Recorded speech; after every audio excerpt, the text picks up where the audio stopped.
மனசில் mister Rajinikanth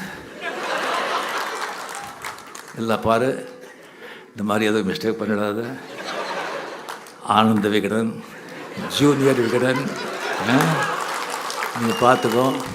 at least ஒரு hero யாராவது கூப்பிடணுன்னா சிவகுமார் இருக்காருப்பா.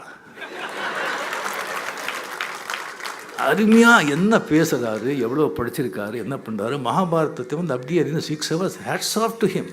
இந்த ஏஜில் வந்து கண்டினியூஸாக அது குரல் பற்றி எதை பற்றி அவரே கூப்பிட்டுருக்கலாமே. அது வேண்டாம். சரி, கமல்ஹாசன் எவ்வளோ அறிவாளி, எவ்வளோ படிச்சிருக்காரு, அவரே கூப்பிட்டுருக்கலாமே.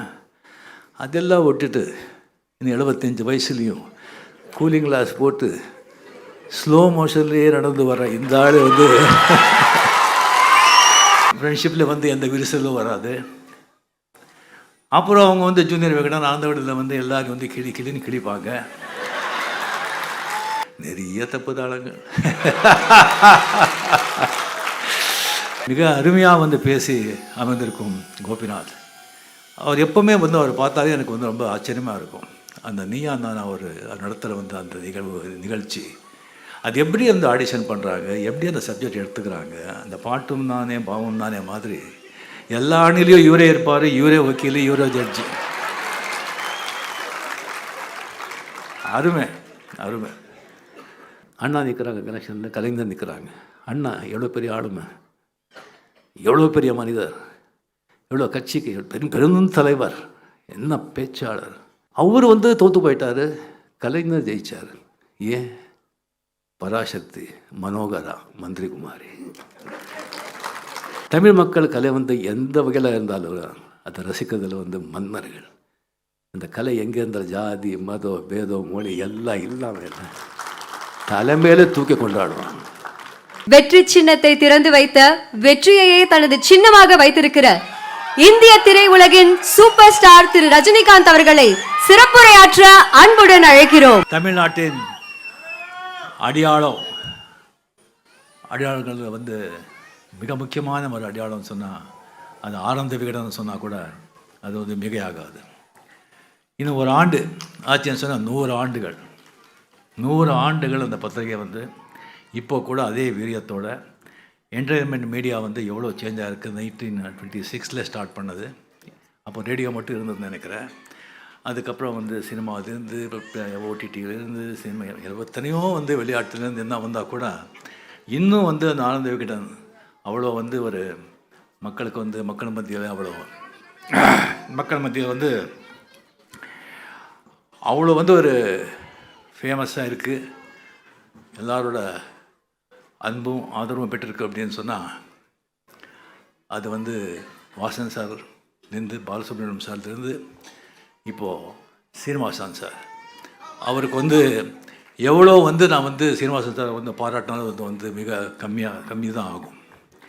ஏன்னா அவர் வந்து நிறைய அடிக்கடி நாம் வந்து சந்திப்போம், நிறைய விஷயங்கள் வந்து பேசுவோம்.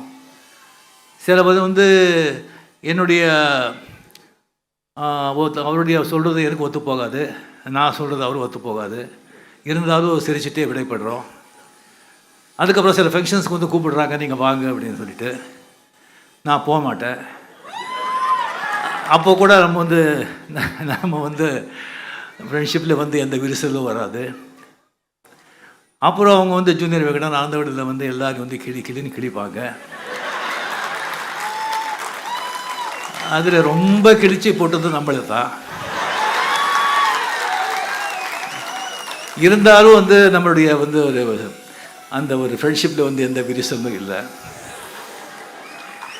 அவர் வந்து ஃபாரினில் வந்து படிச்சுட்டு வந்தவர். நிறைய விஷயங்களில் எல்லாத்துலேயும் ஒரு அறிவு இருக்குது. அவர் நினச்சிருந்தா அவருடைய வந்து திறமைக்கு, அவருடைய அறிவிற்கு, அவருக்கு இருக்கிற பணத்துக்கு வந்து வேறு தொழில் பண்ணி கோடியாக சம்பாதிச்சிருக்கலாம். இல்லைன்னா அது வந்து அதுக்கு போகாமல் இதே துறையில் வந்து தாத்தா சம்பாதிச்சு வந்த சொத்து ஆனந்த விகடனை கொண்டு வந்து எத்தனை எழுத்தாளர்களை உருவாக்கியிருக்காங்க, எத்தனை வாசகர்களை வந்து அந்த வாசிக்கிற வந்து ஒரு ஹாபியை வந்து அவர் வந்து இது பண்ணியிருக்காங்க. ஸோ அது வந்து மிக மிக மிக பாராட்டத்தக்கது. இது வந்து வேள்பாரி 1,00,000 பிரதிகளை போயிருக்கோன்னு சொன்னால் அது மெயின் காரணம் ஆனந்த விகடன். இப்போ வந்து ஒரு பொருள் வந்து தயாரிக்கணும்னு சொன்னால் அது 1000 ரூபாய் சொன்னால் அதை விற்கிறதுக்கு 3000 ரூபாய் செலவு பண்ணணும், அவ்வளோ விளம்பரங்கள் பண்ணணும். ஆனால் அந்த ஆனந்த விகடனில் தொடர கதையாக வந்தால் போதும், எந்த விளம்பரமும் வேண்டாம், அப்படி போய் அது வந்து சேரும். ஸோ சீனிவாசனர்களையும் உங்களுக்கு என்னுடைய அன்பு வணக்கம். தொடரணும் நம்ம இந்த ஸ்நேகம். அண்ட் இந்த விழா நாயகன் சுவியா பற்றி நான் வந்து அப்புறம் சொல்கிறேன்.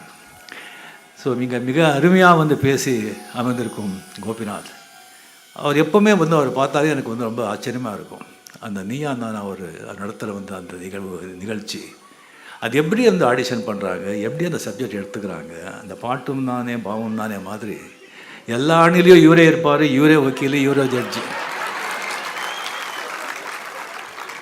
அருமை அருமை. இதுக்கப்புறம் வந்து உதயச்சந்திரன் அவர்கள் ஐஏஎஸ் அவர்கள் வந்து ஃபைனான்ஸ் செக்ரட்டரியாக இருக்கார். அவர் பெரிய பேராசிரியராக இருந்தால் எப்படி இருந்திருக்கும்னு சொல்லி நினச்சி பார்த்துட்டு இருந்தேன். என்ன ஒரு அற்புதமான ஒரு விளக்கோ, அற்புதமான பேச்சு.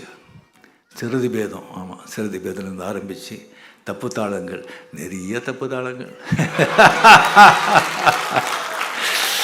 சரி, எல்லாம் வந்து ரொம்ப அருமையான பேச்சு.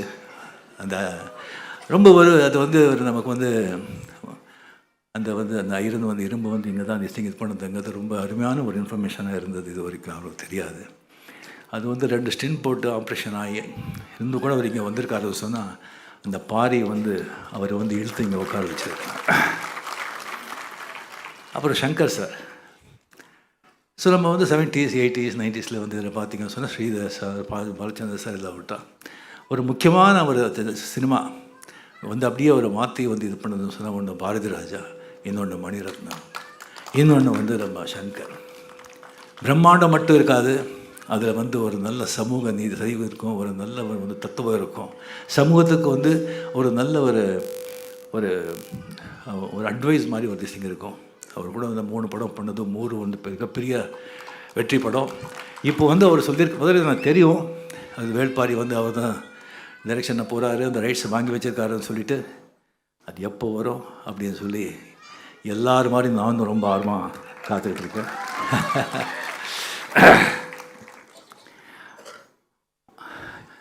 ஸோ இங்கே வந்திருக்கும் வேள்பாரி ரசிகர்களே, ஆனந்த விகடன் ரசிகர்களே, சு வெங்கடேசன் ரசிகர்களே, அனைவருக்கும் என்னுடைய பத்திரிகையாளர்களே, அனைவருக்கும் என்னுடைய அன்பார்ந்த வணக்கங்கள்.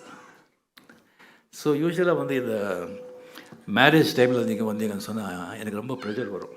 இந்த மேரேஜுக்கு வந்து நீங்கள் வரணும், மாப்பிள்ளை வந்து சின்ன வயசுலேருந்து உங்கள் ஃபேன் தான், நீங்கள் தயவு செஞ்சு வரணும், நீங்கள் வந்தால் தான் ரொம்ப இதுன்னு சொல்கிறா அப்படின்னு சொல்கிறாங்க. இல்லை சார், எனக்கு ராஜஸ்தானில் ஷூட்டிங் இருக்கும், இல்லை நான் வைசாக்கில் ஷூட்டிங் இருக்கும், நான் எப்படின்னு சொன்னால் ஒரு 2 நிமிஷம் வந்துட்டு போனால் போதும். இங்கே வைசாக்லேருந்து அங்கேருந்து வந்து இங்கே வந்து அதுக்கப்புறம் இது வந்து சரி எங்கே மேரேஜ் இல்லை உங்களுடைய மகாபலிபுரம் இருக்குல்ல, அது 1 கிலோமீட்டர் இந்த பக்கம்தான், 2 நிமிஷம் அவ்வளோதான். இந்த மாதிரி அது வந்து அன்பு தான், அன்பில் சொல்லுவாங்க. இப்படி இருக்கும்போது ஒரு வாட்டி ஒரு ஃபோன் வந்து சு வெங்கடேஷன் ஒரு ஃபோன் பண்ணி, அதுக்கு முன்னாடியே வந்து ஒரு 2-3 வாட்டி நான் சந்திச்சிருக்கேன். ஃபோன் பண்ணி சொன்னாங்க, சார் இந்த மாதிரி ஒரு சந்தோஷமான விஷயம், நீங்கள் சந்தோஷப்படுவீங்க, வேள்பாரி வந்து 1 லட்சம் பிரதி வந்து விற்றுருக்கு, அதுக்கு ஒரு விழா நடத்துகிறோம் அப்படின்னு. 1 லட்சமா? எனக்கு நிஜமாக எனக்கு ஆச்சரியமாக இருந்தது. அப்போ பொன்னியின் செல்வன் கூட 1 லட்சம் போகல சார். இது சூப்பர் சார், சூப்பர், எக்ஸலண்ட், அந்த விழா வந்து வச்சுக்கிறோம் சொல்லும்போது சொன்னாங்க, சார் நீங்கள் வந்து உங்களுக்கு தெரியும் நீங்கள் ஷூட்டிங் பிஸியாக இருக்கீங்க, நிறைய பேர் கேட்குறாங்க உங்கள் ஃபங்க்ஷனுக்கு, இல்லைன்னு சொல்ல முடியாது, இதுக்கு வந்தீங்கன்னு சொன்னால் மறுபடியும் மற்றவங்க கேட்பாங்க, அதுவும் எனக்கு நல்லா தெரியும், நான் உங்களை வந்து எந்த ஒரு ப்ரெஷரும் நான் கொடுக்க மாட்டேன், பட் நீங்கள் வந்தால் நல்லா இருக்கும், நீங்கள் வரலன்னா கூட நான் ஒன்றும் இது இல்லை. அந்த மாதிரி இருந்தது அவருடைய அப்ரோச். சரி சார், நான் வந்து வர்றேன், பட் நான் வந்து புக்கு படிக்கலையா சார் ஃபுல்லாக? 25% தான் நான் படிச்சிருக்கேன், ஃபுல்லாக அது ஏன் படிக்கலையாங்கிறது நான் அப்புறம் சொல்கிறேன். செல்லும்போது இல்லை சார், நான் வந்து யாராவது அனுப்புகிறேன், நீங்கள் கதையை கேளுங்க சொன்னாங்க. ஸோ சினிமா பார்த்து கதை சொல்கிற மாதிரி சினிமா பார்த்தா எப்படி இருக்கும், சினிமா பார்த்தவங்க கதை சொன்னால் எப்படி இருக்கும்? இல்லை சார், நான் அப்புறம் இது பண்ணுறேன், பட் நீங்கள் தயவு செஞ்சு நீங்கள் வந்து தலைமை அப்படியெல்லாம் நீங்கள் வந்து போட்டுடாதீங்க, நீங்கள் பார்த்துக்குங்க.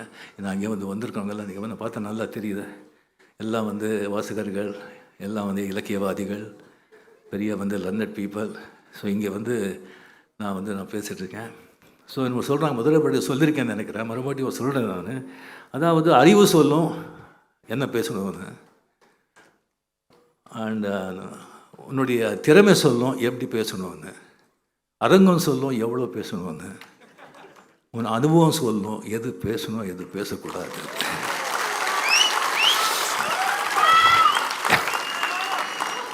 இப்போ இங்கே பார்த்தா இதே வந்து பல மாதங்கள் முன்னால் வந்து இதே கலைவாணரங்கம் இங்கேயே வந்துட்டு ஐயவா வேலு அவர்கள் வந்து கலைஞர் பற்றி ஒரு புக் எழுதுகிற வந்து ரிலீஸ் பண்ணியிருந்தாங்க. மாண்புமிகு முதலமைச்சர் கூட அவங்க இருந்தாங்க. ஸோ அங்கே வந்து எல்லாம் வந்து எல்லாருமே ஐஏஎஸ் ஐபிஎஸ் எல்லாம் நம்ம வந்து மினிஸ்டர்ஸ் எல்லாமே வந்து வந்திருந்தாங்க. நான் வந்து அப்படியே பேசும்போது எல்லாமே நண்பர்கள் தானே, பேசும்போது இந்த மாதிரி வந்து ஓல்டு ஸ்டூடெண்ட்ஸ் எல்லாம் சமாளிக்கிறது ரொம்ப கஷ்டம், அது வந்து ரொம்ப கஷ்டம், அதெல்லாம் வந்து அது ஸ்கூலை விட்டு கிளாஸை விட்டு போக மாட்டாங்க அப்படின்னு சொல்லிவிட்டு, அதுக்கப்புறம் நான் வந்து சொன்னது இது பண்ணியிருந்தேன் நான். சரி, அப்படி இருந்தால் கூட ஓல்டுன்னு சொன்னால் அந்த எக்ஸ்பீரியன்ஸு, ஓல்டு பீப்புள் அவங்கெல்லாம் தூண்கள், அவங்கெல்லாம் ஃபவுண்டேஷன்.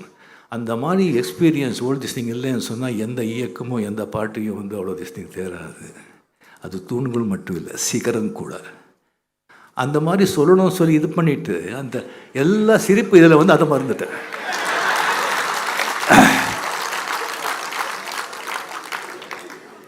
என்னடா இது.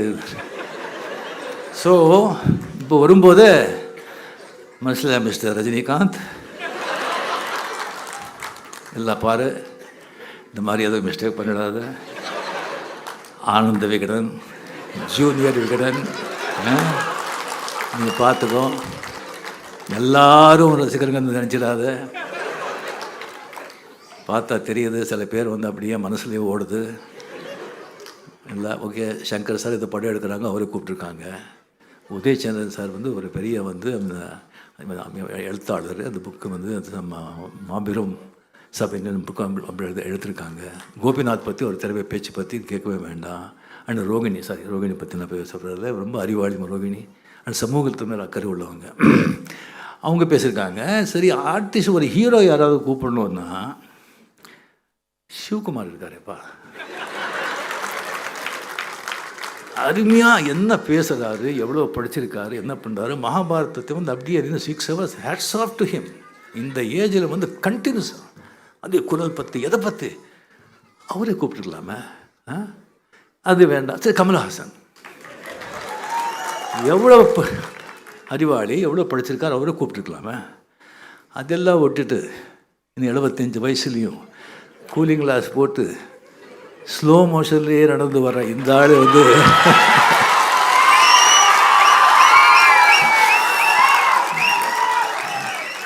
கூப்பிட்டுருக்காங்களே அப்படின்னு சொல்லி யாரும் நினைப்பாங்க. ஸோ ஜாகிரதைப்பா அப்படின்னு சொல்லிட்டு சொல்லும்போது, நண்பர்களே வந்து இந்த உலகமே வந்து எழுத்து புத்தகங்கள், அதனாலே வந்து இயங்குது.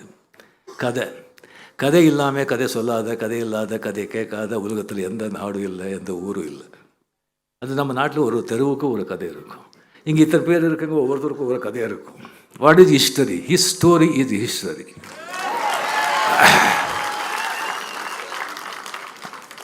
ஸோ அந்த புத்தகங்கள் வந்து படிக்கிறவங்க வந்து மிகப்பெரிய ஒரு அருமையான ஒரு ஹாபி. அது அந்த புத்தகம் வாசிக்கிற அந்த ஹாபி, அந்த பழக்கவதிங்க அந்த புத்தகம் பக்கத்துலேயே இருக்கும். அப்போ நீ எடுத்து சும்மா திறந்து பாரு, உனக்கு பல விஷயங்கள் சொல்லுவேன், பல பேர் அறிமுகப்படுத்துகிற, உன்னை சிந்திக்க வைக்கிற, சிரிக்க வைக்கிற, பொழுது போக்குற அப்படின்னு சொல்லுவது. ஸோ அந்த புத்தகம் வந்து எனக்கு வந்து ராமகிருஷ்ண ஆசிரமத்தில் படிக்கும்போது அங்கே வந்து சண்டே வந்துட்டு 1 hour புக்கம் படித்து தான் ஆகணும். படித்தது என்னன்னு சொல்லணும். அப்போது வந்து அந்த பழக்கம். அதுக்கப்புறம் அம்புலி மாமாலேருந்து சரி துப்பறியும் கதைகள்லேருந்து பெரிய பெரிய நாவலிஸ்ட்டு, அந்த கழுத்தில் பெரிய பெரிய நாவலிஸ்ட் இருக்காங்க. அதில் வந்து மிக சிறந்த நாவலிஸ்ட்டு வந்து 3-4 பேர் தமிழியன்ஸ். மாஸ்தி வெங்கடேஷ் ஐயங்கார், KV ஐயர், GP ராஜரத்னம், கைலாசம் எல்லாம் மிகப்பெரிய எழுத்தாளர்கள் அங்கெல்லாம். ஸோ அதில் வந்துட்டு SL பைரப்பா அப்படின்னு சொல்லியிருக்காரு, ஒரு அருமையான அது ஒரு பர்வான்னு சொல்லி ஒரு நாவல் எழுதியிருக்காரு. 36 லாங்குவேஜில் வந்து அது டிரான்ஸ்லேட்டாக இருக்குது, ஜப்பான் சைனீஸ்லேருந்து. அதாவது மகாபாரதம் வந்து 200 வருஷத்துக்கு முன்னால் நடந்திருந்தால் எப்படி இருந்திருக்கும், சரித்திரம் மாதிரி, புராணம் மாதிரி இல்லை, அது எல்லாத்துலையும் இருக்குது. அருமையான புஸ்தகம். ஸோ இன்னும் நிறைய இருக்குது. அந்த மாதிரி வந்து படிச்சுட்டு இவங்க தமிழ்நாட்டுக்கு வந்த பிறகு கேவி சாதியை தமிழ் படிக்கணும்னு சொன்னால் தமிழ் கற்றுக்கணும்ப்பான்னு சொல்லிட்டு அதுக்காக வந்து ஜாவர் சீதாராமன் எழுதுனா உடல் பொருளாவது ஆனந்தி. ஸோ ஒரு மர்மமான புக்கு. அதுலேருந்து ஆரம்பித்து அதுக்கப்புறம் கே ஜானகிராமன், பார்த்தசாரதி, சிவசங்கரி, இந்துமதியிலேருந்து, ராஜேஷ்குமார்லேருந்து அண்டு நம்ம ஜெயகாந்தன்லேருந்து பல புத்தகங்கள். ஜெயகாந்தன் வந்து ரொம்ப பிடிச்ச ஒரு வந்து நாவலிஸ்ட்டு. ஏன்னா அவருடைய நடை, அவருடைய கேரக்டர்ஸ், அவர் எடுத்துக்கிற அந்த சப்ஜெக்ட் எனக்கு ரொம்ப பிடிக்கும். ஒரு குப்பத்தை பற்றி ஒரு கதை எழுதுனாங்கன்னு சொன்னால் அந்த குப்பத்தை ஒரு வர்ணிக்கிற விதம், அந்த கேரக்டர் பேசுகிற விதம் பார்த்தா இவர் வந்து குப்பத்திலேயே பிறந்து விழுந்திருப்பாரோ அப்படின்னு தோணும். ஒரு பிராமணன் பற்றி ஒரு கதை தேசம் எழுதுனாங்கன்னு சொன்னால் இவர் அக்ரஹத்தில் வந்து பிறந்திருப்பாரோ அப்படின்னு தோணும். யாருக்காக அழுதான் ஒரு புத்தகம் படமாகவும் வந்தது. அந்த புத்தகம் நான் படித்தேன். அந்த கேரக்டர் ஹீரோ யாருக்காக அழுதான்னு தெரியாது, பட் அவனுக்காக படம் புக்கு படித்த பிறகு தான் ஒரு 3 நிமிஷம் அவனுக்காக அழுது. அந்த மாதிரி ஒரு புத்தகம். அதுக்கப்புறம் வந்து வந்தார்கள் வென்றார்கள் மதன். அது படிக்கும்போது கண்ணில் தண்ணீரில் ரத்தம் வரும். நம்ம வந்து வரலாறு எப்படியெல்லாம் வந்து அந்நாட்டுக்காரங்க வந்து நம்மளை இம்சைப்படுத்தினா, எப்படியெல்லாம் கொடுமைப்படுத்தினா, என்ன reason, only thing is no unity. அதுதான். அதுக்கப்புறம் கண்ணதாசன் அவர்களுடைய அர்த்தமுள்ள இந்து மதம். அது சரித்திர படங்களும் புத்தகங்களும் எனக்கு ரொம்ப பிடிக்கும், ரொம்ப ரொம்ப பிடிக்கும்.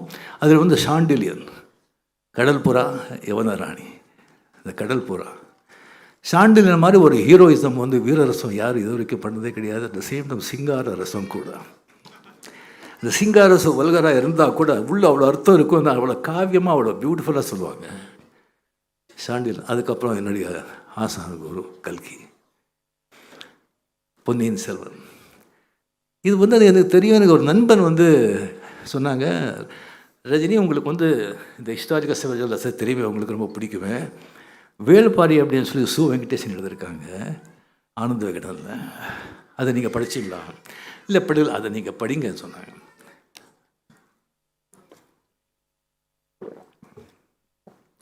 சரி, அதை படித்து அப்படியே வந்து திருப்பி பார்த்தேன். புக்கு பார்த்தா hats off Maniam Selvan sir, என்ன ஓவியன் பா, ஒன்று பார்த்தா அவ்வளோ ஒரு அந்த மாதிரி எவ்வளோ புகழ்ந்தாலும் அது தப்பு கம்மி தான். அதுக்கப்புறம் அப்படியே அதை வந்து அதை படிச்சுட்டு வரும்போது அந்த கபிலன், கம்ப்ளீட்லி கபிலர் வந்து மகா பண்டிதர், வந்து தன்னை தான் அறிந்த ஒரு மனிதர், கம்ப்ளீட்லி ஒரு பெரிய பண்டிதர்.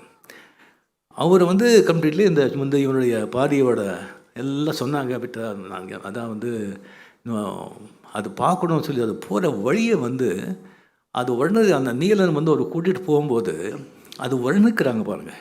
எப்போவுமே வந்து கதாசிரியர் எங்கே வந்து நிற்கிறா அப்படின்னா, அவன் எடுத்துகிற களம் நம்ம நம்ம இங்கே சினிமாவில் சொல்கிறோம்னா பேக்ட்ராப், எடுத்த களம் வந்து நீ எப்படி விவரிக்கிற, எப்படி வர்ணிக்கிற அப்படின்னு சொல்லி கரெக்டாக பண்ணால் வாசகரை வந்து உன்னுடைய பிரபஞ்சத்தில் அதை வந்து உட்கார வச்சுட்டிங்கன்னு சொன்னால், நல்ல கேரக்டர்ஸுக்கு உருவாகிட்டோன்னு சொன்னால் அவங்களே கொண்டு போயிடுவாங்க. அது வந்து அந்த கபிலர் வந்து அந்த நீலன் கிட்ட வந்து அந்த வேள்பாரி பற்றி வந்து பேசுகிறது. நான் முதல்ல நினச்சேன் அந்த வேள்பாரி அப்படின்னு சொன்னால் வந்து ஆக்சுவலி இந்த முல்லைக்கு தேர் கொடுத்த வேள்பாரி தானே அப்படின்னு நினச்சி, இல்லைப்பா இது வீரதீரை சொல்லும்போது எனக்கு ஆச்சரியமாக இருந்தது. சாரி, படிக்க படிக்க படிக்க படிக்க அவங்க வந்து அந்த யூஸ் பண்ணுற வார்த்தைகள், ஈவன் அந்த வள்ளி முருகன், அந்த மரம் ஜஸ்ட் அப்படியே இருக்குது. நெக்ஸ்டே பார்த்தா டச் பண்ணி நெக்ஸ்டே பார்த்தா அந்த பூக்கள் என்ன ஒரு இமேஜினேஷன், சங்கர் சொல்கிற மாதிரி அப்படியே நம்ம வந்து ஒரு சொல்லிகிட்டே திஸ் திங் அது போகலாம். அதே மாதிரி அந்த இன்ட்ரடக்ஷன், அதுக்கப்புறம் வந்து கம்ப்ளீட் அந்த மக்களோட வந்து அந்த இயற்கையோடு அவங்க சேர்ந்து எப்படி வாழ்கிறாங்க, அதெல்லாம் வந்து வர்ணிக்கும் போது அது ரொம்ப எனக்கு ரொம்ப ஆச்சரியமாக இருந்தது, ரொம்ப சந்தோஷமாக இருந்தது. இந்த மாதிரி ஒரு எழுத்து ஆஃப்டர் நம்ம கல்கிக்கு அப்புறம் அப்படின்னு. அதுக்கப்புறம் வந்துட்டு அந்த வேள்பாரி வந்து அவங்க கூட்டிகிட்டு போகிறாங்கல்ல கபிலரை. சரி, நம்ம வந்து வர வரைக்கும் அது எவ்வளோ நம்ம பார்த்துருக்கோம். அது வந்து வீட்டுக்கு வந்து யாராவது வந்து முக்கியமான ஆளுங்க வந்தால் வீட்டுக்கு வாசலில் வந்து வர இருக்கிறோம். இல்லைன்னா முதல்ல வந்து நம்ம ஆளுங்க வந்து ராஜான்னு சொன்னால் அங்கேயே வந்து வரப்பாங்க. இல்லைன்னு சொன்னால் நம்ம அவையை வந்து பாண்டியராஜன் எப்படி வர வச்சான், ஃபுல்லாக சகல வந்த மேள தாளங்களோடு வந்து கொண்டு போகிறான். பட் ராஜா வந்து அவனுடைய தோள் மேலே உட்கார வச்சு அப்படியே பாய்ந்து பாய்ந்து பாய்ந்து போகிற அந்த இது அருமை அருமை. அதுக்கப்புறம் அந்த கூத்து அதில் சொல்கிறது, அதுக்கப்புறம் வந்துட்டு அப்படியே வந்து அந்த வான்கோழியா அந்த கோழி, ஆமாம், அதை பிடிக்கிறதுக்கு வந்து எப்படியெல்லாம் இது பண்ணுறாங்க. அது பண்ணி அந்த பாடியோட உட்காந்து மது அருந்த சாப்பிட்றது அப்படிங்கிறத பார்த்து எனக்கே வாயில் தண்ணி ஊறிட்டு, இந்த புத்தகம் நான் அப்படி படிக்கணும் அப்புறம் படிக்கணும்னு சொல்லி எடுத்து வச்சேன். அதுக்கு காரணம் என்னன்னா, 96 வந்து நரசிம்மராவ் ஜி அவர் பிரைம் மினிஸ்டர் ஒரு இதுக்காக அவர் வந்து மீட் பண்ணுற ஒரு சந்தர்ப்பம் கிடைத்தது 2-3 வாட்டி. அப்போ வந்து நம்ம அரசியல் தான் பண்ணணுமா வேண்டாமான்னு சொல்லி அவர் வந்து இன்சிஸ்ட் பண்ணிட்டு இருந்தாங்க. நான் வந்து ஹெசிடேட் பண்ணிட்டு இருந்தேன். அப்போ அவர் சொன்னார், பார்ப்பா எனக்கு வந்து இந்த எல்லா பாலிட்டிக்ஸே ஒரு இதாகிடுச்சு. ஸோ இந்திராஜி முடிஞ்ச உடனே நான் வந்து கம்ப்ளீட்லி வந்து கண்டாலா, மகாராஷ்டிரா மாநில கண்டாவில் வந்து ஒரு 3 ஏக்கர் இடம் வாங்கியிருக்கேன். ஒரு 10 மாடுங்க இருக்குது, ஒரு சமையல்காரர், ஒரு தோட்டக்காரர், ஒரு டிரைவர், அவ்வளோதான் வச்சுட்டு சரியாக ஒரு 800,000 புக்ஸுங்க. அவர் வந்து அவர் 7-8 லாங்குவேஜ் தெரியும் அவருக்கு. இங்கிலீஷு, தெலுங்கு, மராட்டி, ஹிந்தி, அவ்வளோ புத்தகங்களை வாங்கி வச்சுருக்கேன். அங்கே போயிட்டு ஃபுல்லாக அதை படிச்சுட்டு அந்த இதில் இருக்கணும்னு ஆசை எனக்கு. ஆனால் வந்து இந்த மாதிரி அரசியலில் வந்து ராஜீவ்காந்தி இதாக நான் வந்து இப்படி ஆயிடுச்சு அப்படின்னு சொன்னாங்க. ஏன்னா அதெல்லாம் விட்டாடுச்சு. இந்த புக்கெல்லாம் எடுத்து வச்சுட்டு அப்புறம் படிக்கலாம் அப்படின்னு சொல்லி பண்ணாங்க. அது மைண்டு போயிடுச்சு எனக்கு. ஸோ 96 இப்போ நல்ல புக்கை கிடச்சா ஓய்வு எடுத்த பிறகு அது மாதிரி வந்து ஒரு இடத்துல வந்து உட்காந்து அதெல்லாம் படிக்கணும்னு ஆசை. அதுதான் வந்து அந்த புக்கு நான் படிக்கலை, எனக்கு அதை எடுத்து வச்சுருக்கேன். ஸோ கல்கியாவது நம்ம பார்க்க முடியல. ஸோ நம்ம இந்த காலத்து கல்கியை பார்க்கலாம் அப்படின்னு சொல்லிட்டு நான் ஒரு நண்பரை சொல்லி நான் நம்ம வெங்கடேசன் சாரை வந்து சந்தித்தேன். அவர் மீட் பண்ணும்போதே அந்த ஒரு சிரிப்பு, கள்ளம் கபடி இல்லாத ஒரு சிரிப்பு, அதெல்லாம் வந்து கம்ப்ளீட்லி அது எதையோ எவ்வளோ நீட்டாக இருக்குது, எவ்வளோ க்ளீனாக இருக்குது அப்படின்னு சிரிப்பில் தெரியுது. அகத்தின் அழகு முகத்தில் தெரியும்னு சொல்லுவாங்க இல்லையா? அப்படி அந்த கண்ணெல்லாம் வந்து பார்த்திங்கன்னு சொன்னால் அப்படியே நட்சத்திரம் மாதிரி மின்னுது கண்ணும். அதாவது கம்ப்ளீட்லி இன்னும் அந்த நெஸ் இருக்குது இல்லை, அந்த அப்படிங்கிற வந்து அந்த எல்லாத்தையும் ரசிக்கிறாங்க. அந்த வாழ்க்கையை வந்து ஒவ்வொரு அணுவும் ஒவ்வொரு நிமிஷமும் ரசிக்கிறாங்க அப்படிங்கிறது அந்த கண்ணிலேயே தெரியுது. அப்படி அவர்கிட்ட பேசிட்டு இருக்கும்போது 100% he is there. Fast forward கிடையாது, ஃப்ளாஷ்பேக் கிடையாது, முன்னாலே கிடையாது, பின்னாலே கிடையாது. he is there very much. ஒவ்வொரு வார்த்தையும் அப்படியே கேட்குறாரு. அந்த மாதிரி வந்து ஒரு அருமையான மனிதர். அவ்வளோ வந்து இவராக எழுதியிருக்காரு அப்படின்னு தோணும். அப்போ நான் கேட்டேன், அதுக்கு எவ்வளோ கஷ்டப்பட்டுருக்காங்க சொல்லும்போது ஆச்சரியமாக இருக்குது எனக்கு. ஸோ அதெல்லாம் வந்து அவர் சொன்ன டைம் இதாகும், அவரை சொல்லியிருப்பாங்க நிறைய. அண்ட் அடுத்தது என்னன்னு கேட்டேன் நான். ஊமைத்தேவன், அந்த பாண்டியனோட தம்பி ஊமைத்தேவனா, அவன் அவ்வளோ பெரிய மிகப்பெரிய இது அது எழுதலாம்னு இருக்கேன். இப்போ ரொம்ப டைம் வேணும்னு சொன்னாங்க. அதுக்காக நம்ம வெயிட் பண்ணிகிட்ருக்கோம் சார். ஸோ அவளை பேசின பிறகு அது மட்டும் இல்லை, இலக்கியவாதி இது இல்லை, அவர் கூட நல்ல அரசியல்வாதி கூட. நீங்கள் கம்யூனிஸ்ட் பார்ட்டியில் உங்களுக்கு தெரியும், அவங்களுக்குன்னு ஒரு கொள்கை, சித்தாந்தம், ஒரு பைலாஸ் எல்லாம் ரொம்ப ஸ்ட்ரிக்டாக இருக்கும். அந்த மாதிரி அவங்க இது பண்ணுறாங்க. ரங்கராஜ் சாரெல்லாம் வந்திருக்காங்க. ரங்கராஜ் சார் ரொம்ப அருமையான நண்பர். ஜோ சார் வந்து நிறைய பேர் அறிமுகப்படுத்துகிறாங்க. அதில் வந்து ரொம்ப முக்கியமானவர் வந்து டிகேஆர் அவர்கள், ஹைலி ரெஸ்பெக்டட் த ஃபார்மர் பார்லிமெண்டரியன். ஸோ ஒரு வாட்டி வந்து டெல்லி போகும்போது அவர் கூட உட்காந்து நான் போயிட்டு இருந்தேன். எத்தனை பார்லிமெண்டரியன் வந்து அவர்கிட்ட பெரிய ஆளுங்க வந்து அவர்கிட்ட உட்காந்து அவருக்கு கொடுக்குற மரியாதையை பார்த்தா எனக்கு ரொம்ப சந்தோஷமாக இருந்தது, கௌரவமாக இருந்தது. ஸோ அந்த மாதிரி வந்து ஒரு தோழர்கள் அந்த கான்ஃபரன்ஸ் எல்லாம் வந்துட்டு அவரை வந்து முதல்ல நிற்க வச்சாங்க பாருங்கள். அதுக்கு அவங்களுக்கு முதல்ல நான் பாராட்டுறேன். கம்யூனிஸ்ட் லீடர்களுக்கு வந்து நான் பாராட்டுறேன். Hats off. ஸோ அங்கே வந்து அவர் ஜெயிச்சிருக்காரு சொன்னாங்க கம்ப்ளீட்டாக. அவருடைய வெற்றி. எஸ், சேம் டைம் பாரி பற்றி சொன்னீங்கல்ல, வாரி வாரி கொடுப்பா அப்படின்னு சொல்லி. நீங்கள் பாரிக்கு எவ்வளோ பெரிய இது கொடுத்துருக்கீங்க, அதான் உங்களுக்கு எம்பியாக வாரி கொடுத்தா. எஸ், 100%. 1962 அண்ணா நிற்கிறாங்க கனெக்ஷனில், கலைஞர் நிற்கிறாங்க. அண்ணா எவ்வளோ பெரிய ஆளுமை, எவ்வளோ பெரிய மனிதர், எவ்வளோ கட்சிக்கு பெரும் தலைவர், என்ன பேச்சாளர். அவர் பேசின பிறகு கலைஞர் ஆகட்டும், நெடுஞ்செழியன் ஆகட்டும், சம்பத் ஆகட்டும், நடராஜன் ஆகட்டும், யார் பேசினா கூட, சம்பத் ஆகட்டும், யார் பேசினா கூட வந்து இதாகாது. ஒருத்தர் அந்த மாதிரி பேச்சு. அதுக்கப்புறம் அண்ணா பேசுவார். இவங்க பேசுனதெல்லாம் ஒன்றுமே இல்லை, அப்படி ஆகிடும். அவர் வந்து தோற்று போயிட்டார், கலைஞர் ஜெயிச்சார். ஏன்? பராசக்தி, மனோகரா, மந்திரி குமாரி. தமிழ் மக்கள் கலை வந்து எந்த வகையில் இருந்தாலும் அதை ரசிக்கிறதுல வந்து மன்னர்கள். அந்த கலை எங்கே இருந்தால் ஜாதி மதம் பேதம் மொழி எல்லாம் இல்லாமல் தலைமையில தூக்கி கொண்டாடுவாங்க. Hats off. உங்கள் கால்களை தான் வணங்குறேன். வெற்றி சார், தொடரட்டும் உங்கள் பணி, அரசியலையும் சரி இலக்கியத்திலும் சரி. Ananda Vikatan, hats off. God bless. Thank you very much.